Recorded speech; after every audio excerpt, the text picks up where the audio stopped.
안녕하십니까. 성경의 경제쇼, 오늘까지 성경 아나운서를 대신해 진행을 맡고 있는 아나운서 김희수입니다. 지난달 25일 도널드 트럼프 미국 대통령이 중국의 플랫폼 틱톡의 미국 사업권을 미국 투자자들이 인수하도록 하는 행정명령에 서명했습니다. 틱톡은 미국에서만 사용하는 사람이 1억 7천만 명이 넘을 정도로 인기가 많은 동영상 플랫폼이지만 모 회사가 중국 바이트댄스라는 점에서 개인정보가 탈취되거나 해킹에 이용될 수 있다는 우려가 지속적으로 제기돼 왔는데요. 결국 작년에는 미국 의회가 틱톡 금지법까지 제정하기도 했죠. 트럼프 행정부는 틱톡을 계속 이용할 수 있게 하겠다며 이 법의 시행을 유예하고 중국 관세 협상의 일부로 틱톡의 지분을 미국이 인수하도록 합의한 건데요. 이번 틱톡 합의 의미는 무엇이고 틱톡을 둘러싼 미중 갈등이 이번 틱톡 빅딜로 어떻게 전개될지 잠시 후 자세히 짚어보겠습니다. 최근 서울 한강벨트 등 주요 지역 집값이 다시 상승폭을 확대하는 가운데 강남권 평균 매매 가격이 처음으로 18억 원을 넘어섰다고 하는데요. 정부가 다시 대출 규제를 내놓을지 관심이 주목되고 있습니다. 한 주간 주택 동향과 전망 잠시 후 살펴보겠습니다. 지금 이 시간 유튜브로도 함께합니다.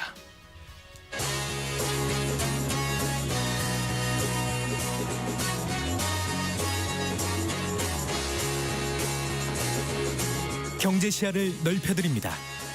투자의 지름길을 안내합니다. 돈 되는 정보를 발견하는 시간. KBS 1라디오 경제쇼.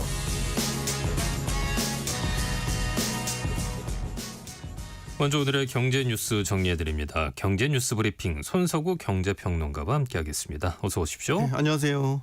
와, 우리 주식시장 추석 연휴 앞두고서 아주 급등세로 화려하게 마무리 지었어요. 네, 사실 이렇게까지 오를 거라고 예상은 못했어요. 깜짝 놀랐어요. 예, 보통 이렇게 연휴 앞두고는 좀 시장이 전반적으로 좀 차분하거든요. 왜냐하면 이제 연휴 때 돈 이제 필요한 분들도 있고 하시니까 이제 이를 특히 이제 그 전에 많이 장이 올랐기 때문에 차익 실현도 좀 하시고. 네. 그다음에 좀 어떻게 보면 한 템포 좀 쉬어가는 이런 장인 게 일반적으로 연휴 앞둔. 그리고 오래 묶인다는 생각도 하시는 분들도 그렇죠. 있을 거고. 이번에 예. 또 특히 연휴도 기니까요. 예. 그런데 정말로 강력한 매수세가 네. 나타났습니다. 일단 그 투자자들이 반길 만한 호재도 있었고요. 무엇보다 연휴 이후에도 증시가 계속 상승할 것이라는 기대감이 상당히 강한 것 같아요.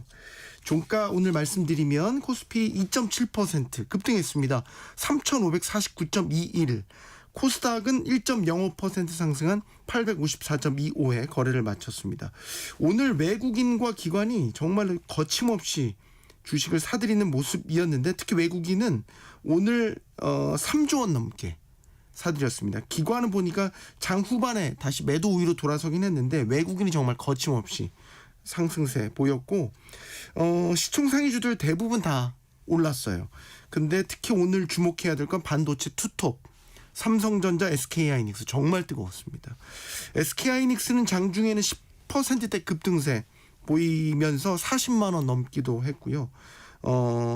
강력한 호재가 일단 나왔죠. 어제 뉴스상 보셨겠지만 이재명 대통령하고 그 챗 GPT 만든 오픈 AI의 샘 올트먼 최고 경영자가 지금 방한해 있죠.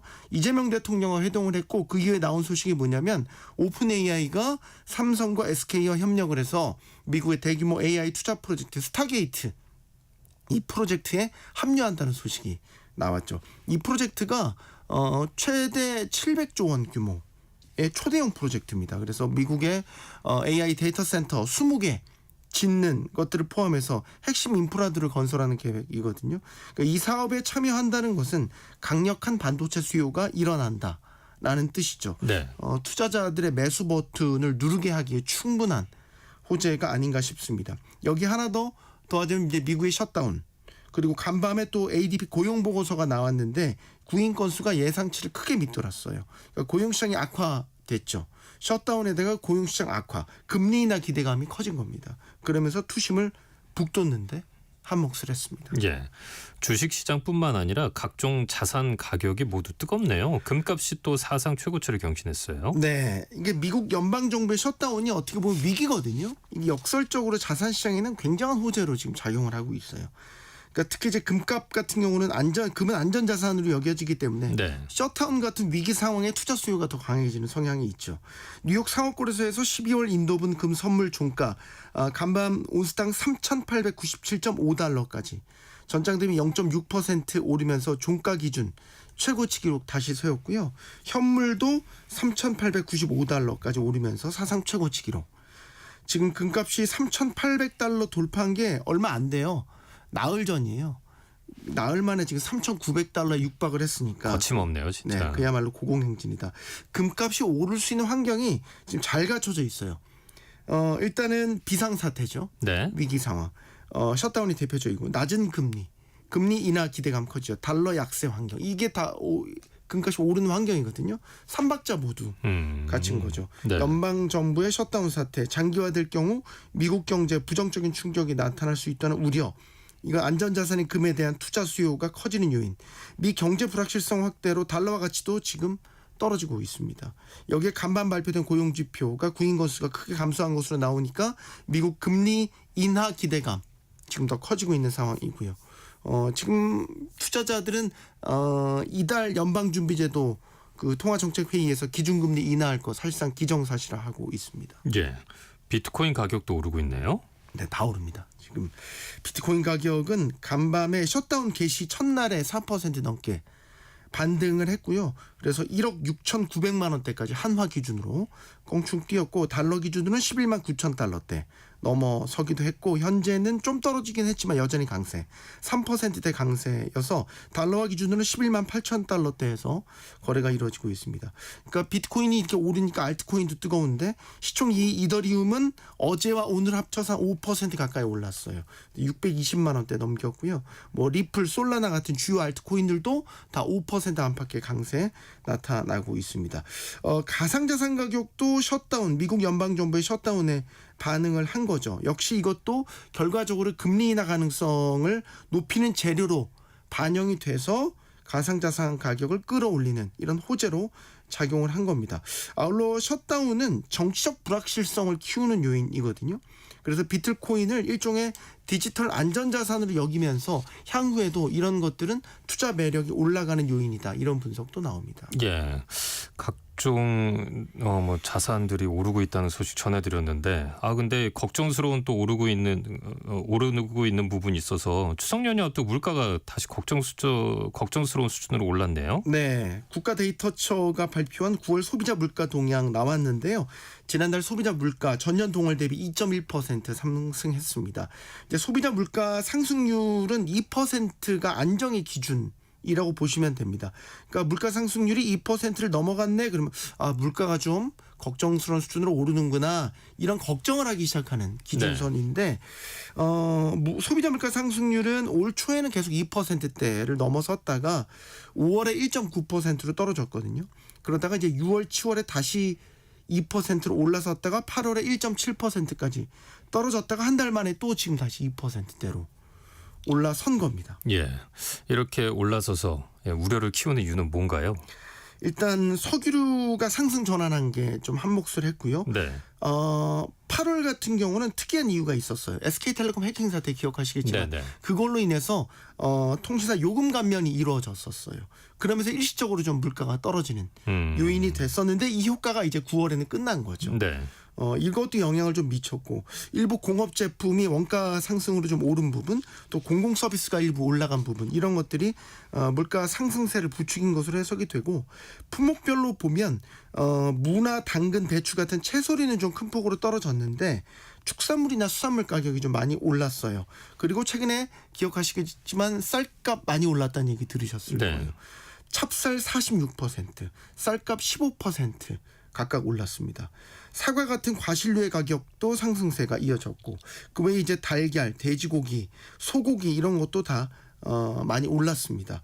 특히 이제 달걀 가격 상승폭은 3년 8개월 만에 최대치였습니다. 지금 쌀 비롯해서 뭐 달걀, 돼지고기, 과일 다 추석 연휴에 많이 소비되는 품목들이잖아요. 네. 장바구니 물가 부담이 커질 것으로 보입니다.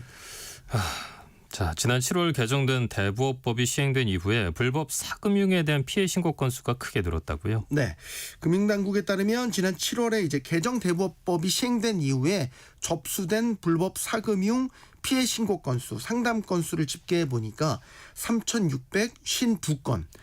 시행 이전 2달과 비교해서 33% 증가한 것으로 나타났습니다. 자, 이 가운데 불법 대부 계약 무효 소송 상담을 신청한 인원만 507명에 달합니다. 이유가 있습니다. 이제 개정된 법에 따라서 연 이자율 60%가 넘는 계약은 물론이고요. 성착취 목적의 추심이나 인신매매, 신체상해 같은 불법 행위가 포함된 대부 계약은 모두 무효이기 때문입니다. 이런 불법 대부 계약에 따른 채무는 원금과 이자 모두 갚지 않아도 됩니다. 이미 상환한 경우에도 무효 소송을 통해서 환급받을 수 있고요. 불법 추심으로 인한 손해배상도 청구할 수 있게 됐죠. 그래서 법 시행 전에 체결된 계약도 소송으로 다툴 수 있게 된 건데 실제로 지난 5월에 이 불법 대부 계약에 대한 원리금 반환, 손해배상을 인정한 첫 판결이 나오게 됐습니다. 자, 그러면 채무자가 불법 계약을 무효화하려면 어떻게 해야 돼요? 이제 불법 사금융업자가 계속 이런 이자 또는 원금을 상환할 것을 요구를 한다면 이제 무료 채무자 대리인 지원 제도를 활용하실 수 있어요. 이게 대한법률구조공단 변호사가 이런 무료 법률 상담을 제공을 하고요.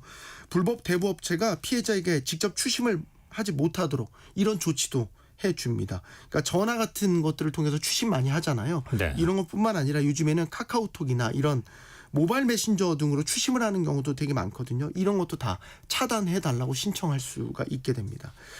최근에는 이제 채무자가 계약서를 직접 읽도록 영상이나 이런 것들을 사진으로 찍어서 기록을 남겨서 담보로 요구하고 이걸 SNS에 유포하는 사례들도 발생을 하고 있거든요.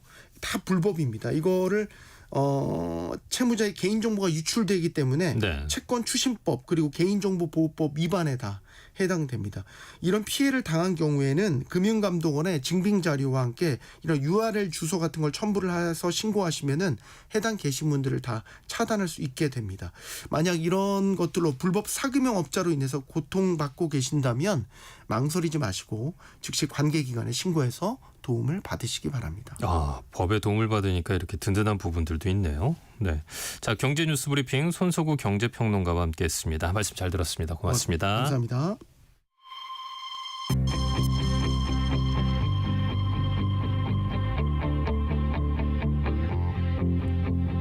경제 전문가의 원포인트 레슨. 꼭 알아야 할 정보와 이슈를 알기 쉽게 풀어드립니다. 대한민국 경제 고수와 함께 투자의 맥을 짚는 KBS 1라디오 경제쇼. 진행의 성기영 아나운서입니다. 오늘은 제가 대신하고 있습니다. 김희수 아나운서입니다.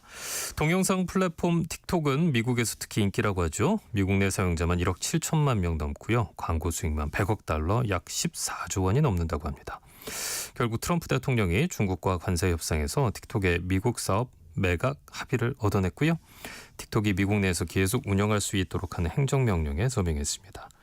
지난해 미국 의회가 틱톡의 모기업이 중국 바이트댄스라며 해킹 등의 위험을 이유로 틱톡 금지법을 제정했지만 이제 미국인들도 틱톡을 합법적으로 이용할 수 있게 된 겁니다. 어떻게 보면 중국이 미국에게 틱톡 지분을 강제 매각당하게 된 건데요. 중국의 바이트댄스는 그런데 틱톡의 가장 중요한 기술인 알고리즘은 넘기지 않았다고 하고요. 또 미국 지분이 80%를 넘어도 자신들이 이익을 50% 이상 확보한다고 또 주장하고 있습니다. 자, 이번 미중 틱톡 빅딜의 의미에 대해서 자세히 짚어보겠습니다. 차영주 와이즈 경제연구소장과 함께하겠습니다. 소장님 어서 오십시오. 예, 안녕하십니까? 네. 영주라고 그래가지고 예. 여성이지 않을까? 이런 생각하실 분들이 있었을 텐데 아주 굵은 음성에 예. 멋진 음성에 차영주 소장님이 등장하셨습니다. 자, 미국과 중국 사이에 그 논란이 많았던 틱톡에 대해서 지난 25일 도널드 트럼프 미국 대통령이 틱톡의 미국 사업권을 미국 투자자들이 인수할 수 있도록 서명을 했는데요. 그럼 이제 이게 틱톡이 미국한테 소유권이 이전된다 이렇게 생각할 수도 있는 거잖아요. 예. 그렇습니다. 이게 이제 당장 시행되는 것은 아니고요. 네. 12월 16일부터 이제 시행이 가능합니다. 그러니까 그 전에 이제 앞서 연극께서 서두에 말씀하셨다시피 지금 이제 모기업인 바이트댄스가 20% 미만 지분을 갖고 있고요. 네. 나머지 80% 이상 지분을 이제 미국 투자자들이 인수를 할 수 있게 됐다라고 말씀을 좀 드릴 수가 있겠습니다. 근데 이제 틱톡이라는 회사가 이제 중국 이제 100% 소유 지분을 갖고 있었던 회사인데 여기서 이제 우리가 얘기하는 사업권은 미국 내의 틱톡 사업권입니다. 네. 따라서 중국의 모기업과는 상관이 없는 것이고요. 그리고 이제 다른 나라들의 틱톡과도 상관이 없는 것이고 미국 내 사업권에 관해서 80%를 12월 16일부터 미국 투자자들이 투자가 가능해졌다. 이렇게 설명이 가능하겠습니다. 예. 근데 그동안 미국에서는 꾸준히 이제 틱톡 서비스 막아왔잖아요. 예. 올해 1월에는 신규 다운로드 할 수 없게 법까지 만들었었고요. 예, 그렇습니다. 이제 이게 트럼프 1기 때부터 시작이 된 상황인데요. 트럼프 1기 때는 2020년 8월 달에 그때 당시 트럼프 1기 때 미국 내 틱톡 사용 금지 행정명령을 내렸습니다. 이게 뭐 어떤 특정 플랫폼을 막는다라는 것을 법으로 규정하기 어렵고 당시에 이제 여야 간에 민주당과 공화당 간에도 여러 가지 논쟁이 했었거든요. 근데 이제 문제는 미국 내에 그 자원 그러니까 미국 내 이제 정보 보안에 대한 부분들이 있었고 이거를 이제 중국이 훔쳐간다라는 게 이제 트럼프 대통령의 요지여서 행정명령을 내렸습니다만 곧이어서 이제 등장한 바이든 행정부에서는 이 행정명령을 바로 폐기를 했습니다. 약 한 10개월 만에 폐기를 한 상태인데 하지만 의회에서는 꾸준히 이런 부분에 대해서 문제 제기를 해왔고요. 예. 2022년 12월부터는 의회에서 연방정부 소유 기기에서는 틱톡 사용을 금지시켰고 전체적으로 상원에서는 2024년 4월에 틱톡 금지법을 통과를 시켰습니다. 따라서 올해 1월 19일서부터는 미국 내 틱톡 서비스가 전면 중단된 상태다. 이렇게 설명을 드릴 수가 있겠습니다. 예. 그럼에도 미국 내 틱톡 사용자가 꽤 많잖아요. 예. 그동안 미국이 틱톡 금지를 선언하면서 미중 갈등이 더 깊어졌었는데 어떻게 중국이 이 틱톡을 미국한테 넘기는데 합의를 하게 된 걸까요? 아무래도 이제 미중 간의 갈등 속에서 원인 이제 왜 이제 미국이 틱톡을 이렇게 막고 그다음에 지분을 달라라고 요구를 했는지 그것부터 살펴봐야 될 것 같습니다. 네. 지금 현재 미국 내 바이트댄스가 그 서버가 어디에 있느냐가 중요한데 서버가 이제 미국에도 있고 중국에도 있습니다. 하지만 서버가 공유될 거 아니겠습니까? 우리가 뭐 플랫폼을 사용하게 되면 서버에 우리가 이제 플랫폼을 사용한 내역들이 다 저장이 되는 거죠. 그런데 정보 보안 상태에서 예를 들어서 우리나라 같은 경우는 그 기업이 특정 개인의 정보를 보거나 유출할 수는 없는 거죠. 만약에 정부가 그것을 보려고 한다라면 법원에 그 판단을 받아야 되는 거고 그런 상태에서 정보 제공이 돼야 되지만 중국은 중국 법 자체가 중국 정부가 원하면 어떠한 기업의 서버든지 들여다볼 수 있다라는 법이 있습니다. 예. 그러니까 우리 같은 경우는 예를 들어서 특정 서버로 들어가기 위해서는 법원의 판단을 받아야 되지만 네. 중국은 정부가 원하면 들여다볼 수 있다라는 거죠. 그러한 것들 때문에 이제 트럼프 전 행정부 때부터 미국 사용자들의 다양한 사용 내역, 그다음에 개인 정보 내역이 중국의 당국에 언제든지 노출될 수 있다. 그리고 중국이 그런 것들을 원하는 대로 볼 수 있다라는 것들이 현재 문제가 됐었던 부분들이다라고 말씀을 좀 드릴 수가 있겠죠. 그렇지만 이제 중국 내에 있어서는 이러한 기술 또한 우리들의 자체적으로 만들어낸 것이다라고 얘기를 하면서 전체적으로 서로 간에 이제 맞서는 그런 부분들이 있었다라고 말씀을 드릴 수가 있겠는데 하지만 중국 입장에서는 미국이 이렇게 틱톡 금지법을 마련하는 상태에서 틱톡이 결국 미국 사람들이 사용을 안 하게 되면 뭐 항구적으로는 좀 어려워지는 부분들이 있을 거 아니겠습니까? 그럼 뭐 매출이라든지 여러 가지 또 문제점들이 있다 보니까 또 나름대로 정치적인 또 문제도 있고요. 그런 부분들 때문에 이렇게 전격적인 합의에 도달하게 된 부분이 있지 않았는가. 그리고 이 합의는 특별히 우리가 뭐 그동안의 시장에서 문제가 될 거라고 보여지지는 않았었어요. 시기의 문제였었지. 어쨌든 사업을 영위하는 바이트댄스 입장에서도 20% 미만의 지분을 보유한다 하더라도 지금 나름대로 지분을 가장 많이 보유할 가능성이 높기 때문에 그런 부분들을 가지고 미국 내에서 영업하는 게 중요하지 네. 우리가 이것을 금지당하는 것보다는 낫지 않겠는가 그런 판단을 좀 내린 것 같습니다. 네. 흔히 뭐 이제 글로벌 스탠다드라고 그래서 예. 우리가 이제 합리적으로 생각했을 때 이런 부분들은 다 누구나 동의할 거야 이런 예. 생각을 하는데 개인정보는 이제 소중하다는 생각이 그렇죠. 우리한테는 이제 그 상식이 돼 있는데 네. 어떤 그 뭐 중국이라는 나라에서는 그게 이제 통용이 안 되는 그런 상황인 아직까지는 통용이 거잖아요. 안 된다고 봐야 되겠죠. 네. 예. 당분간 또 통용이 안 될 테고요. 예. 예, 그렇습니다. 자, 앞서 미국 같은 경우에 틱톡을 법으로까지 금지를 했었고요. 어떻게 생각하면 아예 퇴출까지도 생각할 수 있었을 텐데, 그런데 이렇게 트럼프 대통령이 틱톡 지분 80% 인수하겠다고 끈질기게 나선 이유가 뭔지도 좀 한번 짚어봐 일단 주시겠어요? 미국 측의 이제 입장인데요. 네. 미국 측에서 아무래도 젊은 층들이 틱톡 사용이 많다 보니까 요즘은 이런 우스갯소리도 있습니다. 어떤 SNS를 많이 사용하시는지 한번 여쭤봐도 될까요? 전 카톡. 카톡 같은 경우는 이제 그런 거 말고 이제 뭐 우리가 이제 뭐 그 페이스북이라든지 네. 아니면 뭐 여러 가지 뭘 보고 있는데 틱톡 사용은 10대들이 가장 많이 사용을 합니다. 그렇기 때문에 이게 이제 어떤 플랫폼을 사용하느냐가 이제 연령을 대변하는 건데 결국 이제 10대들이 틱톡을 사용한다라는 것은 그들이 정치적인 어떤 지형이 형성되기 전에 틱톡을 많이 사용한다라고 우리가 좀 볼 수 있겠죠. 그러고 틱톡 같은 경우 사용자들의 얼굴, 음성, 취향 이런 것들을 더군다나 다양하게 수집할 수 있습니다. 유튜브라든지 페이스북과는 좀 다른 알고리즘을 사용하면서 이런 것들을 수집을 할 수 있는데 이런 것들이 이제 경제적 가치도 있죠. 어떤 특정 제품들에 대한 광고라든지 맞춤 광고라든지 네. 선전이라든지 이런 건 가능하지만 정치적으로도 활용이 가능하다라는 거죠. 어떤 정치적인 성향을 갖고 있느냐, 어떤 정치인에게 호감을 갖고 있느냐 이런 것들도 수집이 가능하기 때문에 그렇죠. 실질적으로 미국 내에서도 이러한 것들을 잘 이용하는 부분들을 많이 고려를 했던 것으로 보여집니다. 트럼프 대통령도 이번에 당선된 이유 중에 하나가 자기가 틱톡 그 생태계에 들어가서 거기서 홍보 활동했던 것들이 젊은 유권자들에게 상당히 어필이 됐었던 것 같다. 이렇게 사후에 그러니까 나중에 얘기를 했었거든요. 그런 부분들이 있기 때문에 틱톡이라는 것을 이용해서 정치적인 부분에 있어서 활용도도 있기 때문에 막는 것보다는 네. 어차피 기왕에 사용할 거 자신들에게 좀 유리한 부분들로 하는 것이 낫지 않겠는가 이렇게 좀 보고 있는 것 같습니다. 그러면은 틱톡은 어디에서 인수하는 거예요? 근데 지금 아직까지 뚜렷하게 이제 발표되어 있지는 않는데요. 네. 시장에서는 오라클이 많은 지분을 가져갈 수 있지 않을까라고 보고 있습니다. 오라클 회장이 트럼프와 친분이 있기 때문에 아무래도 오라클이 가장 많이 가져갈 가능성이 있지 않겠는가라고 보고 있고요. 그다음에 이제 미디어 제국인 머독도 일부 좀 지분을 가져갈 가능성도 있고요. 그다음에 이제 델 테크놀로지 같은 경우는 우리가 이제 하드웨어 부분에 있어서 여러 가지 소프트웨어 부분까지 영역을 확장하려고 하는 부분들이 있기 때문에 이렇게 굵직굵직한 한 4곳에서 5곳 정도 인수자들이 이제 거론이 되고 있는 상태입니다. 하지만 아직까지 구체적으로 누가 인수하겠다라고 나서는 부분들은 없고요. 하지만 시장에서는 가장 유력한 후보 중에 하나로 오라클을 꼽고 있다라는 것도 중요한 포인트가 아니겠나 싶습니다. 예. 그러니까 누가 인수할지 불투명한 상황인 거죠. 네, 아직은. 그렇습니다. 예. 근데 미국과 중국 간의 합의 내용도 불투명한 부분이 많다네요. 그렇습니다. 이제 지금 제가 이제 쭉 말씀드렸던 것을 네. 중국 당국이 한 번도 언급을 안 했다라는 사실입니다. 지금 제가 이제 20% 미만 중국에서 아직까지 공식적인 입장이 없어요. 그럼 소장님은 그 정보를 어디서 얻으신 거예요? 아니요. 근데 이건 이제 언론에 나온 이제 뉴스들 이제 뭐 KBS라든지 뭐 이런 거 나온 네, 건데 네. 물론 이제 그 언급이 없다 하더라도 네, 네. 언급이 없다 하더라도 이것은 이제 미국이 공식적으로 발표한 내용들이기 때문에 충분히 그런 것들은 있긴 하겠습니다만 전체적으로 봤을 때는 그 여러 가지 부분들이 불투명한 것들이 있긴 합니다. 지금 트럼프 행정부의 뭐 관세 협정도 보면 불투명한 것들이 있습니다만 나름대로 합의된 것들이 있지 않습니까?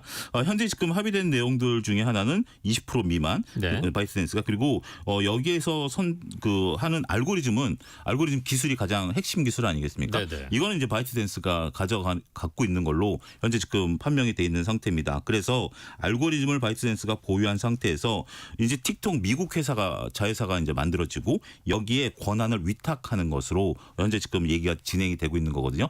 그러니까 중국 측의 공식 언급은 없다 하더라도 미국 측에서 공식 채널을 통해서 그리고 언론을 통해서 다양한 내용들이 나오고 있기 때문에 그런 부분들은 우리가 예의주시할 필요는 있다라고 봐야 되겠습니다. 예. 그럼 80% 넘는 지분을 이제 미국 측이 가져오게 되는 거잖아요. 네, 예. 이건 그럼 얼마나 값을 쳐주게 될까요? 지금 이제 대략적으로 이 틱톡의 틱톡의 가치를 한 14억 달러 정도로 보고 있습니다. 네. 그러니까 우리나라 돈으로 대략 한 20조 정도 보고 있거든요. 그러면 이제 80%는 약 한 그 14조 정도 되겠죠. 그런 부분들이 되니까 아니죠. 14조가 한 16조 정도 되겠죠. 16조 정도 되는 거니까 이것을 이제 집행할 것으로 보여지고 있는데 근데 이 부분이 굉장히 중요한 포인트 중에 하나일 것 같아요. 결국은 지분을 인수한다라는 것은 돈을 주고 지분을 인수해 오는 거 아니겠습니까? 그러니까요. 그러면 이 돈을 누가 가져가는 거죠?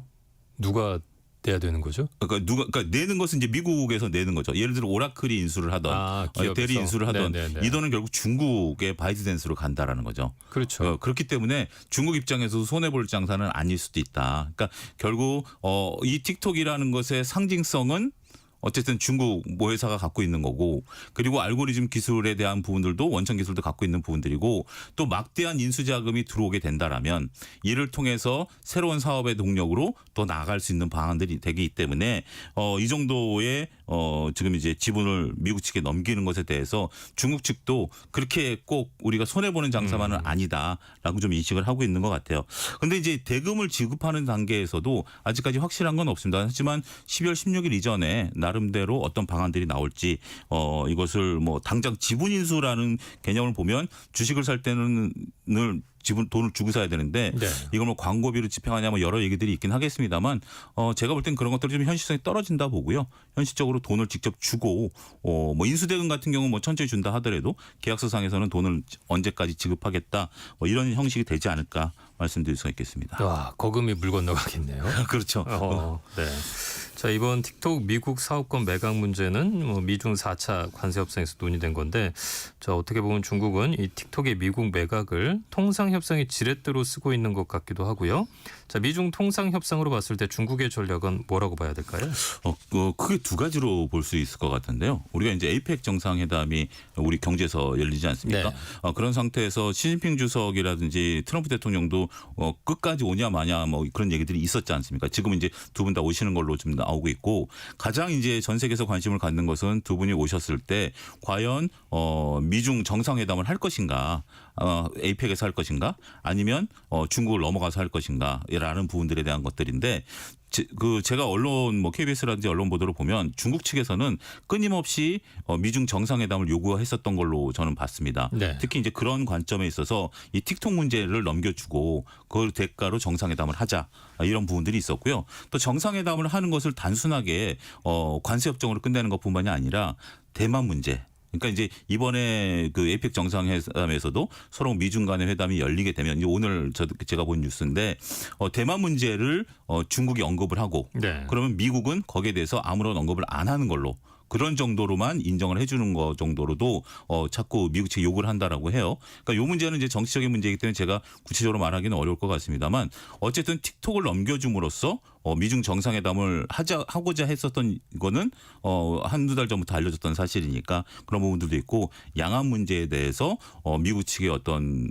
그러니까 조금 뭐 의견, 뭐 어떤 지지 이런 것들을 좀 끌어올려고 틱톡을 좀 넘겨주는 것이 아니겠나 이런 설도 좀 있다라고 설명을 드릴 수가 있겠습니다. 예. 아니 얼핏 본 말이죠. 그동안은 이제 그 틱톡 때문에 미국이 중국을 계속 압박을 했던 네. 거잖아요. 그래서 이제 중국이 거기에 굴복해가지고 틱톡을 넘기나 보다 이렇게 생각을 하기 쉬운데 네. 말씀 듣고 보면은 꼭 미국이 승리했다 이렇게 볼 수만은 없는 것 같아요. 그렇습니다. 이걸 누가 승자라고 봐야 되는 거죠? 손익계산서를 한번 좀 따져보자라면 네. 트럼프 대통령은 일기 때부터 때렸기 때문에 네. 어떻게 보면 틱톡을 때린 거죠. 안보 문제라든지 그리고 젊은층 표심 문제를 갖고 때렸기 때문에 그걸 얻었다라는 측면에 있어서는 트럼프 대통령이 한 표를 좀 얻었다라고 볼 수 있겠죠. 그리고 이제 틱톡을 이제 오라클이라든지 뭐 여러 가지 우리가 이제 델 테크놀로지라든지 이런 데서 얻으면 그걸 갖고 시너지 효과를 나타낼 거 아니겠습니까? 네. 그럼 이제 새로운 신 경제 성장에 대한 동력을 얻게 될 것이고 고용이 늘어날 거니까 이건 또 미국이 또 한 표를 얻었다라고 볼 수 있겠죠.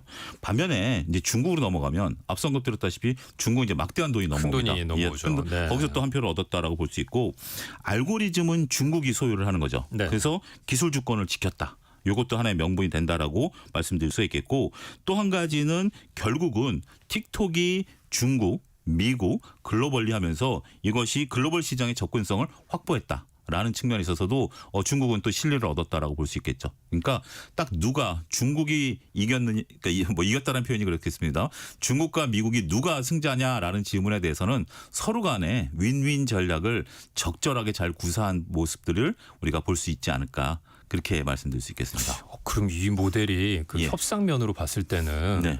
굉장히 괜찮은 모델이 될 수도 있는 거 아니에요? 그렇죠. 어떻게 보면 트럼프 대통령이 일기 때부터 이렇게 때려왔었던 일방적으로 당했다라고 생각할 수 있습니다만 지금 중국 측에서의 대응 전략들을 보면 더군다나 중국 측 입장에서는 다른 걸 다 차치하더라도 이거는 제 100% 내피셜인데 양안 문제에 있어서 트럼프 대통령이 암묵적인 지지를 얻었다라고 보면 중국은 다 얻은 거죠. 그런 부분들도 있기 때문에 어찌됐든 나름대로 이 협상이라는 게 정말 우리가 밖에서 보이는 거하고 네. 물밑에서 보이는 것이 엄청난 이런 차이가 있구나. 이렇게 좀 확인이 되는 것이 아니겠나 싶습니다. 그 미국하고 중국 간의 기술 갈등이 벌어진 게 예. 그 AI 관련했었잖아요. 그렇습니다. 반도체 분야 때문에. 예. 그럼 중국의 반도체 독립 요 부분은 더 힘을 받는다고 이렇게 볼 수 있는 거예요? 아무래도 그렇겠죠. 이제 중국 같은 경우는 이미 이전서부터 중국 제조 2025, 그러니까 올해까지 10년 동안 막대가 투자를 해왔습니다. 그래서 뭐 몇몇 분야에서는 1등을 좀 달려왔는데 앞으로 10년 내 반도체 완전 독립을 또 얘기를 하고 있는 상황이거든요. 어쨌든 뭐 때리면 내부 결속은 강해지는 거죠. 네. 저는 이런 사례도 한번 들을 필요가 있을 것 같습니다. 우리가 이제 독도 문제가 불거졌을 때 우리가 그동안의 어떤 뭐 기초 소재 같은 경우는 일본에서 수입을 많이 해왔잖아요. 그러면서 자체 개발이 상당히 더뎠었던 부분들이 있는데 그러면서 이제 우리가 일본이 그때 당시에 이제 수출을 안 했죠. 소부장. 예, 그 기초 소재들에 대한 네네. 뭐 그런 것들 수출을 안 하다 보니까 우리가 이제 자체 개발을 했고, 야 우리 것도 써야 된다라는 어떤 인식의 전환이 저는 바뀌었다라고 보여집니다. 네. 그런 부분들이 있듯이 현재 중국 내에서는 자체 AI 칩도 개발해냈고 있고 여러 가지 이제 미국과 상관없이 하자. 또 이것도 무서운 것 중에 하나가 중국은 미국 못지않게 어마어마한 내수 시장을 갖고 있습니다. 예. 그런 내수 시장에 있어서 자체적으로 이런 것들을 발전시킨다라는 거 보면 중국 측에서는 뭐 미국이 때린다 하더라도 당장은 어렵겠습니다만 시간이 갈수록 우리가 결코 불리하지만은 않다 이렇게 좀 버티고 있는 것이 아니겠나 싶습니다. 네. 여기서 우리는 중국인 중국이죠. 거죠. 예. 자, 그러면 우리 한국. 반도체 기업들은 예. 이게 기회가 될까요? 아니면 어떻게 될까요? 어떻게 전망하세요? 저는 뭐 요 내용만 놓고 보면 우리가 끼어들 여지는 별로 좀 없어 보이는 것이 사실입니다. 네. 미국과 중국과의 어떤 나름대로 패권 전쟁, G2 간의 패권 전쟁이고 서로 간의 독자적인 개발이 있는 부분인데 그렇다면 우리가 여기서 뭐 이득을 보고 손해를 보고 있는 부분들은 아니에요. 하지만 우리가 굉장히 중요한 것을 하나 우리가 교훈을 삼을 수 있다라면 틱톡의 그 알고리즘 같은 경우도 독자적인 알고리즘이고 틱톡의 그러한 훌륭한 기술력을 바탕으로 미국과 협상을 거의 1대1 협상을 한 거 아니겠습니까? 예. 그런 부분들이 있기 때문에 우리도 차제 단순하게 누구를 모방하는 것들이 아니라 이번에 캐더온 효과 때처럼 우리 스스로가 독자적인 기술 플랫폼을 가져야만 다른 나라들과도 동등하게 협상을 하고 다른 나라들과 그 관계를 유지할 수 있는 그런 모습들을 보일 수 있는 게 아니겠나. 우리가 이제 기술에 하면 미국만 생각을 했는데 중국이 기술 갖고 미국과 이렇게 한 최초의 사례가 아니겠나 이렇게 좀 말씀드릴 수가 있겠습니다. 네. 자, 지금까지 차영주 와이즈 경제연구소장과 함께했습니다. 말씀 잘 들었습니다. 고맙습니다. 감사합니다.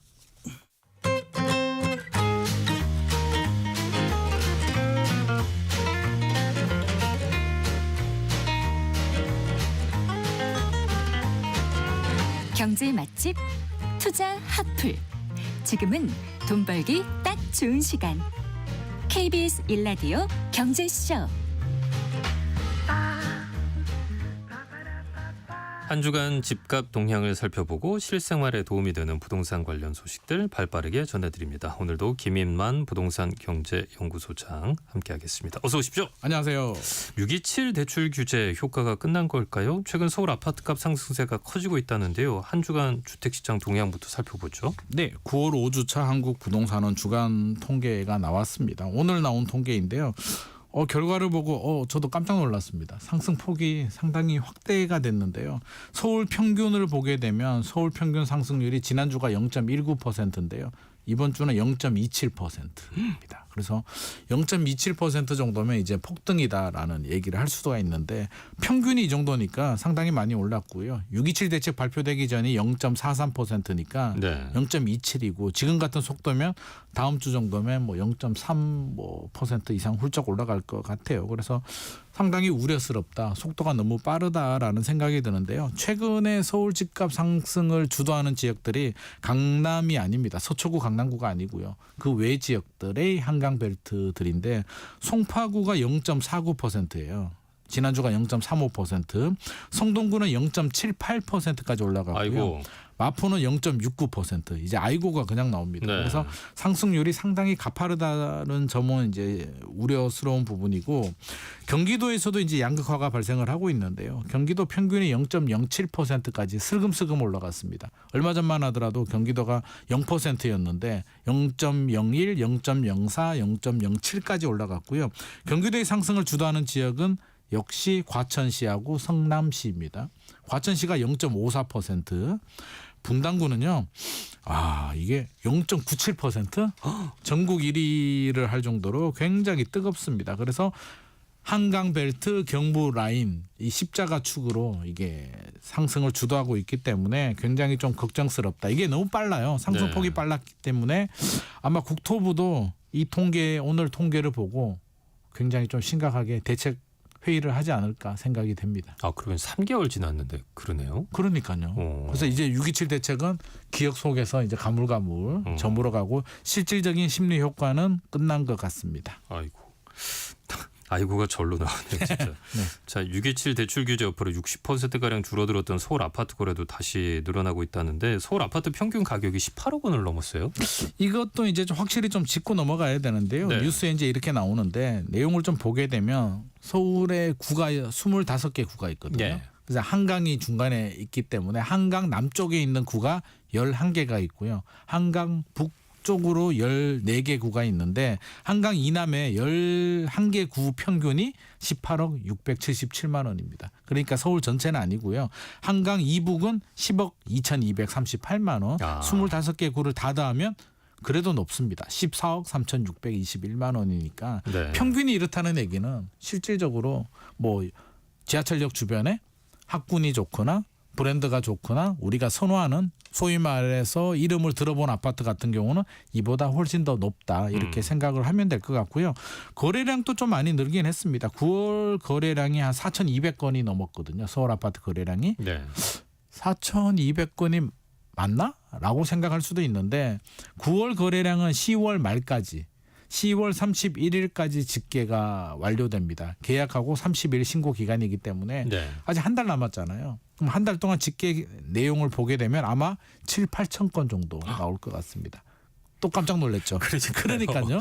이게 올해죠. 올해 6월이 11,000건 정도 거래가 됐고요. 네. 7월, 8월이 4,000건대에 머물렀었는데 9월에 껑충 2배 정도 올라갔기 때문에 9월이 9.7 대책 발표되고 오히려 부작용, 반대작용이 지금 생기고 있는 상황입니다. 예, 앞서 제가 서울 아파트 평균 가격이 18억 원이라고 했었는데 이게 이제 한강 이남 쪽에 네네네. 11개 구 11개 구의 평균이 그렇습니다. 18억 원. 네네.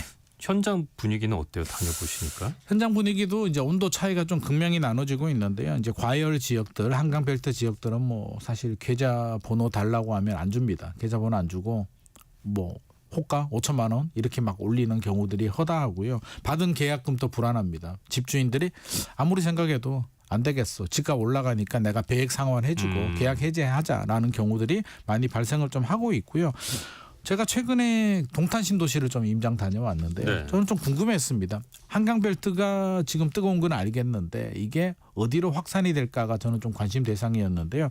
경기도 남부 축을 좀 살펴보니까 뭐 분당이나 과천은 뭐 불장인 거는 분명한 사실인 것 같고요. 용인 수지하고 광교 신도시도 최근에 거래량이 좀 많이 늘어났고 동탄 신도시는 전용 59제곱미터 소형 중심으로 거래가 좀 역세권 주변으로 거래가 많이 일어납니다. 그래서 전체적으로 뭐 이게 활기가 크다?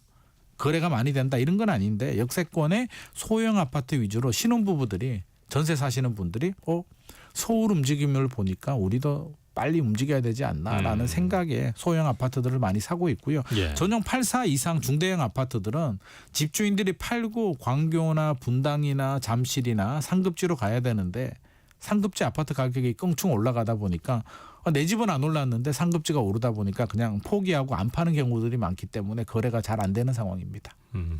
자, 지금 서울 집값이 이제 오르고 있는 게 확연하게 드러나고 있는데 그럼 이제 총력을 다해서 대응을 해야 되는 거잖아요. 그렇습니다. 그런데 서울시하고 국토교통부가 다른 진단을 하고 있다고요? 네, 그렇습니다. 그래서 일단 국토교통부 입장부터 좀 봐야 되는데요. 네. 국토교통부 장관의 얘기를 좀 살짝 들어보게 되면 매우 심각하게 보고 있다. 뭐 이거는 우리도 심각하게 보고 있습니다. 보고 있는데 이제 어떤 대책이 나와야 되냐면 토지거래 허가 구역이나 규제 지역, 금융 문제 등을 종합적으로 검토해서 진행을 할 것이다라고 얘기를 합니다. 그러면 지금 오늘 통계가 너무 급하게 나왔기 때문에 제가 볼 때는 조만간 추석 지나고 또는 추석 기간 지금 대책 6.27이나 9.7 대책을 보게 되면 금요일에도 발표하고 주말에도 발표하고 이렇게 하고 있으니까 아마도 주말 자칫 내일이나 모레 또 나올 가능성을 배제할 수는 없는데요. 나오는 내용들을 좀 예측을 해보자면 예. 규제 지역으로 묶일 가능성이 높을 것 같고요. 한강벨트에 많이 올라오는 지역들은 조정 대상 지역으로 지정이 되고 15억 넘어가는 아파트들은 대출을 막아버리겠다. 그리고 6.27 대책 때 6억까지 제한했잖아요. 수도권 지역에 이거를 4억으로 줄이는 방안들이 지금 검토가 되고 있습니다. 그리고 전세 대출도 DSR 적용하겠다라는 전방위적인 강력한 금융 규제들이 대기하고 있기 때문에 우리가 내 집 마련하시는 분들, 자금 계획 세우시는 분들은 다시 한 번 더 원점에서 검토를 좀 할 필요가 있을 것 같고요. 공급은 공공 주도로 좀 하겠다라는 목소리 여전히 내고 있습니다. 서울시는 어떤 처방을 갖고 있나요? 서울시는 약간 정부 국토부하고 결이 살짝 다릅니다. 네. 서울시는 서울 주택 문제는 근본적으로 대출 규제해서 될 문제가 아니야. 그러면 서울시의 방법은 뭐냐면 결국에는 사람들이 원하는 핵심 지역에 공급 물량을 좀 많이 해야 되지 않겠어? 라는 데 출발을 합니다. 그래서 토지거래 허가 구역 확대 지정은 생각이 없다. 대신 우리는 2031년까지 서울에 정비 사업을 통해서 31만 가구 착공을 하겠다. 그리고 한강벨트에 19만 8천 가구 민간 주도로 만들겠다. 신속통합기획이라고 들어보셨잖아요. 네네. 인허가 절차를 단순화해서 이제 재건축 재개발을 빨리 하게 하는 사업인데 이게 신속통합기획이 18.5년 걸리는 사업을 13.5년도로 단축을 했는데요. 이번에 발표된 2.0은 이제 1년 더 단축하겠다. 그래서 인허가 절차를 더 단순화하고 지원을 더 많이 해주겠다라는 내용이 포함되어 있습니다. 그리고 민간 임대주택 활성화 방안도 포함이 됐는데 한마디로 서울시는 민간 주도로 공공은 지원 사격해주고 민간 주도로 원하는 지역에 공급 물량이 많이 나올 수 있도록 해주겠다는 거고요. 서울시가 아니고 정부 국토부는 공공 주도로 공급을 늘리고 네. 지금은 급하니까 일단 수요 억제에 집중하겠다라는 서로 다른 진단을 하고 있습니다. 그러니까 이제 지금 결이 다른 거잖아요. 네네네.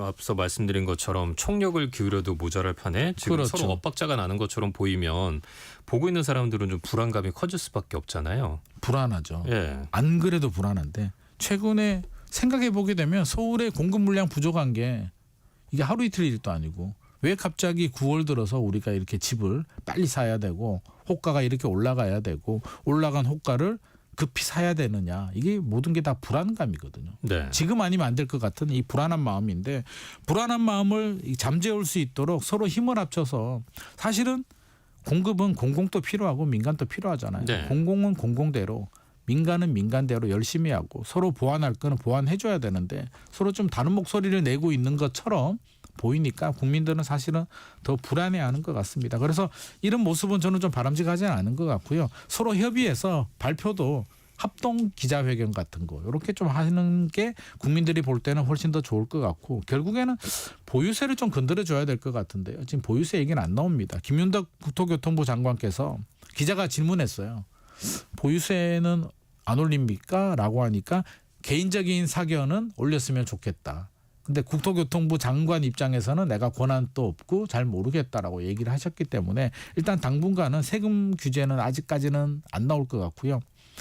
지금 일각에서는 보유세를 올리게 되면 조세 저항이 생기게 되고 내년 지방선거 앞두고 또 마이너스 영향이 있을 수도 있기 때문에 지방선거 전까지는 세금을 안 건드리지 않느냐라는 의견도 있습니다. 그러면 지방선거까지 대출 규제만으로 버텨야 되는데 입주 물량이 당장 안 나오니까요. 네. 집값이 더 확산되지 않을까 우려의 목소리가 더 커지고 있는 상황입니다. 그러고 보니까 지방선거가 이제 1년도 안 남은 상황이네요. 내년 6월이니까요. 그러니까요. 네네. 수도권 400만 제곱미터 군사구역 규제가 이제 풀리는데 그리고 고도 제한 완화 소식도 들리고요. 수억 원씩 호가를 올리는 지역도 있네요. 이게 또 고민입니다. 이게 정책이라는 게 동전의 양면성이거든요. 이제 비행장 주변에 성남 비행장 주변에 고도 제한을 완화해 줍니다. 이게 롯데타워 지으면서 이제 비행 활주로 각도가 틀어졌기 때문에 그렇죠. 후속 조치로 이제 규제가 풀리는데요. 400만 제곱미터 정도 서울, 경기, 인천 일대에 9곳에 400만 제곱미터 정도가 해제가 되는데 이 중에 이제 서울 공군 기지가 있는 곳이 206만 제곱미터가 풀리는데 여기에 성남시가 들어갑니다. 네. 분당 신도시가 앞서서 제가 1위 했다고 했잖아요. 네, 주간 네. 상승률이 0.96%가 올라갔는데 분당에서 야탑동하고 임해동이 북쪽에 위치하고 있는데요. 여기가 고도 제한에 해당이 됩니다. 그래서 기존에 정비 사업 재건축을 하더라도 15층밖에 못 짓거든요. 예. 지금이 12층인데 15층 지으면 사업성이 안 나오니까 그렇죠. 상대적으로 불이익을 좀 받았기 때문에 집값이 그 뭐 서현이나 순회나 정자동에 비해서 좀 저평가가 되었는데 이번에 규제가 풀려서 이제 고층 개발이 가능하다고 하거든요. 그러니까 몇 층까지 집주인들이 50층까지 아이고, 높다. 지을 수도 있습니다. 네. 그러니까 집주인들은 이제 우리 좋아지면 가격 올려야지 해서 지금 한 3억 정도 호가를 올렸다고 합니다. 오래 그러다 보니- 기다렸어 뭐 이랬겠네요. 그렇죠. 예. 근데 안 그래도 집값이 불안한데 네. 이런 일들이 생기다 보니까 중장기적으로는 재건축을 해서 입주 물량을 늘리는 데는 효과적이겠으나 지금 안 그래도 집값이 덜썩덜썩 되는데 하필이면 이때 또 이렇게 고도 제한이 풀려가지고 또 호재가 되고 있기 때문에 참 풀어도 문제 안 풀어도 문제 굉장히 어렵고요. 기준금리도 지금 미국이 내렸기 때문에 또 앞으로 한국은행이 10월 또는 11월 금통위 때 내리는데 이 불안한 상황에서 기준금리를 내릴 수 있을까 여러 가지 복잡한 상황입니다. 자, 여러 아파트 단지를 하나로 묶어서 재건축을 하는 통합 재건축이 늘어나고 있는데 그 단지 규모가 일단은 커지는 거잖아요. 그래서 그렇습니다. 사업성이 올라가는 장점은 있는데 근데 아무래도 넓어지면은 그만큼 또 갈등의 요인도 많이 늘어나는 거잖아요. 아무래도 그렇지 네. 않겠습니까? 우리 가족끼리도 밥 먹으러 가면 서로 의견이 저도 이제 애하고 4인 가족 밥 먹으러 가면 서로 먹고 싶은 게 다 다르거든요. 네. 야 같은 가족끼리도 이렇게 의견 일치가 안 되냐 그러는데 이게 돈 문제가 걸리는 재산권이 걸리는 정비 사업은 훨씬 더 심각한데요. 예. 통합 재건축이 많이 발생을 합니다. 반포에서도 잠원동에도 뭐 킴스빌리지와 한스타워, 중앙하이츠, 블루힐하우스 합쳐서 지금 통합 정비를 하겠다라고 하는데 왜냐하면 소규모 단지이기 때문에 다 합쳐도 700가구밖에 되지 않아요. 그러니까 개별적으로는 안 되니까 이제 합쳐서 한번 해보자. 그래서 규모도 키우고 속도도 올리겠다라는 내용인데 이게 이제 뚜껑을 열게 되면 어떤 문제가 생기냐면 단지별로 대지 지분도 다르고 용적률도 다르고 수익성이 다르다 보니까 어떤 단지들은 우리는 돈 적게 내고 니들이 돈 좀 더 내야 되지 않겠어? 또 반대되는 단지들은 야 통합인데 우리 같이 해야지라는 여러 가지 의견들이 나올 수가 네. 있고요.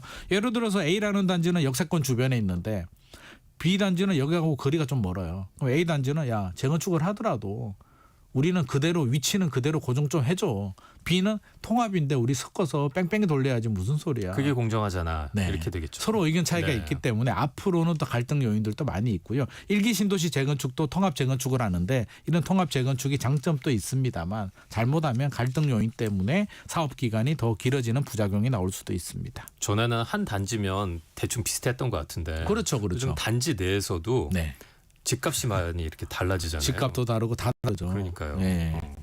자, 8월 주택 통계가 나왔는데 그 미분양과 준공 후 미분양이 동시 증가했어요. 네네. CR 리츠나 매입 임대를 해도 줄어들지가 않는 거네요. 안 되네요. 이게 좀 됐으면 좋겠는데 네. 실질적으로 시알리츠 가지고 해결되리라고는 기대는 하지 않았는데요. 일단 8월 통계가 나왔습니다. 전국 미분양이 66,613가구인데 전월 대비 7% 정도 늘어났고요. 이 중에 지방이 51,982가구입니다. 지방이 역시 많습니다. 문제는 이제 악성 미분양이에요. 우리가 미분양은 7만 가구가 기준이거든요. 네. 7만 가구가 넘어가게 되면 국토교통부가 심각한데? 이거 뭐 대책이 더 필요하지 않아? 라고 생각하는데 지금 7만 가구 살짝 아래이기 때문에 지켜보자는 입장이고요. 악성 미분양인 준공후 미분양 다 짓고 나서도 빈집으로 남아있는 게 27,584가구인데 1.9% 증가를 했습니다. 84%가 지방에 있기 때문에 한마디로 지었는데 빈집이 되니까 건설회사들은 돈을 못 받잖아요. 잔금을 그렇죠. 못 받다 예. 보니까 이게 PF 상환도 안 되게 되고 대출 이자는 계속 내게 되고 건설업계를 힘들게 하는 요인 중에 하나가 됩니다. 이게 시알리츠나 매입 임대로 해결이 안 되고 있기 때문에 준공업 미분양에 대해서는 조금 더 파격적인 세제 완화 대책이 필요할 것 같습니다. 예. 전세 매물이 실종되면서 전세난이 심해지고 있다고 하는데 서울 전세 수급 지수가 4년 만에 최고라고 하네요. 이거 걱정이에요. KB 부동산에 따르면 전세 수급 지수가 154.2인데요. 150이 넘어가게 되면 전세 난이라고 합니다. 그래서 실제로 현장에 가보게 되면 전세 매물을 구하기 힘들 정도로 굉장히 심각한데 이게 내년에는 입주 물량이 더 많이 줄어들거든요. 정부 정책도 대출 규제나 실거주 요건 강화가 되고 있기 때문에 매물 잠김 현상이 더 심해져요. 그래서 전세집을 마련하시는 분들이라면 내년까지 기다리지 마시고요. 올해 미리 준비하시는 게 좋을 것 같습니다. 네.